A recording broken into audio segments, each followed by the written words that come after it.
নেপালের প্রধানমন্ত্রী কেপি শর্মা অলির পদত্যাগের পর আন্দোলনরত জেনজি বিক্ষোভকারীদের মধ্যে নতুন আলোচনার কেন্দ্রবিন্দু হয়ে উঠেছেন কাঠমান্ডুর মেয়র বালেন্দ্র শাহ। তিনি সবার কাছে বালেন্দ্র শাহ নামেই পরিচিত। সামাজিক যোগাযোগ মাধ্যমে এরই মধ্যে তাকে অন্তর্বর্তী প্রধানমন্ত্রী করার দাবিও ছড়িয়ে পড়েছে। কে এই বালেন্দ্র শাহ? বালেন্দ্র শাহের জন্ম 1990 সালের 27 এপ্রিল। তিনি পেশায় একজন স্ট্রাকচারাল ইঞ্জিনিয়ার, একই সঙ্গে র্যাপার, গীতিকার, কবি ও রাজনীতিক। 2022 সালের স্থানীয় নির্বাচনে স্বতন্ত্র প্রার্থী হিসেবে কাঠমান্ডুর মেয়র নির্বাচিত হন বালেন্দ্র শাহ, যা নেপালের ইতিহাসে প্রথম। রাজনীতিতে আসার আগে তিনি নেপালের হিপ হপ ঘরানার সঙ্গীত শিল্পী হিসেবে জনপ্রিয়তা পান।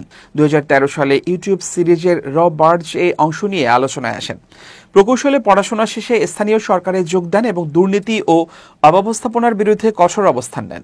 যেমন সিটি কাউন্সিলের সভা সরাসরি সম্প্রচার শুরু করেন, অবৈধ স্থাপনা ভাঙার উদ্যোগ নেন, যদিও এ নিয়ে আদালত ও সরকারি কর্তৃপক্ষের সঙ্গে বিরোধ তৈরি হয়। কাঠমান্ডুর ময়লা আবর্জনা সংকট সমাধানে সরাসরি বেসরকারি সংস্থাকে কাজে লাগান। নদী দখলমুক্ত করার অভিযানে ঝাঁপিয়ে পড়েন। জেনজি আন্দোলনের শুরু থেকেই তরুণ প্রজন্মের পাশে ছিলেন বালেন্দ্র শাহ।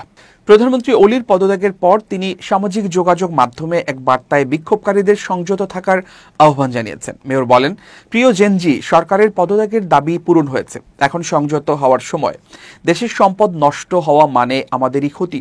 নতুন প্রজন্মের দায়িত্ব নেপালের ভবিষ্যৎ নেতৃত্ব গঠন করা। তিনি আরও জানান, সেনাপ্রধানের সঙ্গে আলোচনার সম্ভাবনা আছে, তবে তা কেবল পার্লামেন্ট ভেঙে দেওয়ার পরই হতে পারে। অলির পদত্যাগের পর দেশজুড়ে অন্তর্বর্তী সরকারের নেতৃত্ব কে দেবেন তা নিয়ে অনিশ্চয়তা দেখা দিয়েছে। রাজনৈতিক দলগুলোর প্রতি আস্থাহীন তরুণ প্রজন্ম এখন বিকল্প নেতৃত্বের প্রতীক হিসেবে বালেন্দ্র শাহকে সামনে আনছে।